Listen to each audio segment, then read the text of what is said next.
UDFിന്റെ പ്രതിഷേധമാണ് പ്രേക്ഷകർ കാണുന്നത്. UDFിന്റെ പ്രതിഷേധത്തോടൊപ്പം മറുഭാഗത്ത് ഇടതുമുന്നണി പ്രവർത്തകരുമുണ്ട്. അവർ പ്രതിഷേധിക്കുന്ന UDF പ്രവർത്തകരോട് ഊക്കിടുന്നുണ്ട്.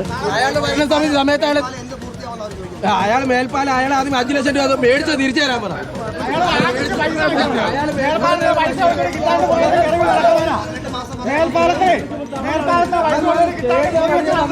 വികസന പ്രവർത്തനങ്ങളുടെ ഉദ്ഘാടനം ഉടനെ നടക്കും.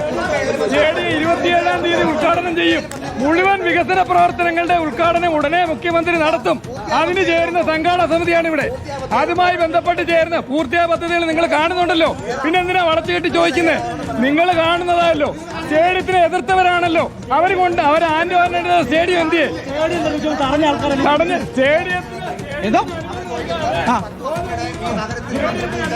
ഈ 10 വർഷം നടക്കുന്ന പൂർത്തിയായ പദ്ധതി നിങ്ങൾ കണ്ടില്ലേ?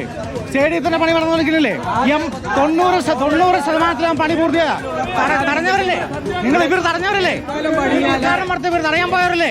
ഇവിടെ 24 മണിക്കൂർ സത്യാഗ്രഹം വരുന്ന നാടായത്. ഒരു കാര്യവും ചെയ്യാതെ ഒരു ഇൻഡോർ സ്റ്റേഡിയം,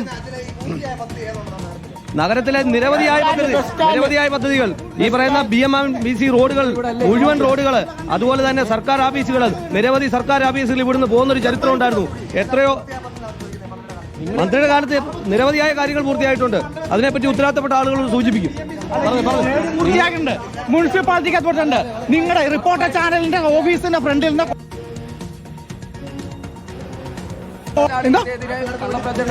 അല്ല, മുനിസിപ്പാലിറ്റി റോഡുകൾ നാട്ടുകാർക്ക് വേണ്ടിയല്ലേ? റോഡുകൾ കോൺഗ്രസ്സുകാർ, യൂത്ത് കോൺഗ്രസ്സുകാർ ഇങ്ങനെ പലതും ചോദിക്കും. നാട്ടിൽ പൂർത്തിയാക്കുന്ന ഓരോ പദ്ധതിയും ഈ നാട്ടിലെ പൊതുജനത്തിന് വേണ്ടിയുള്ളതാ അല്ലേ? റോഡുകൾ പൊതുജനത്തിന് വേണ്ടിയല്ല ഉണ്ടാക്കിയേക്കുന്നേ.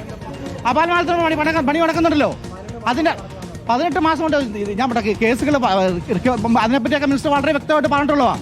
പദ്ധതികളെല്ലാം പൂർത്തിയാക്കുമ്പോൾ ഒരു പദ്ധതിയും ജനത്തിന് വേണ്ടി LDF ഗവൺമെന്റ് നടപ്പാക്കിയ ഒരു പദ്ധതി നടപ്പാക്കാണ്ടിരിക്കത്തില്ല. എല്ലാ വികസനം അങ്ങനെയാണ് ഇതിനു മുമ്പ് ചെയ്തിട്ടുള്ളത്. അങ്ങനെയാണ് ചെയ്തിട്ടുള്ളത്.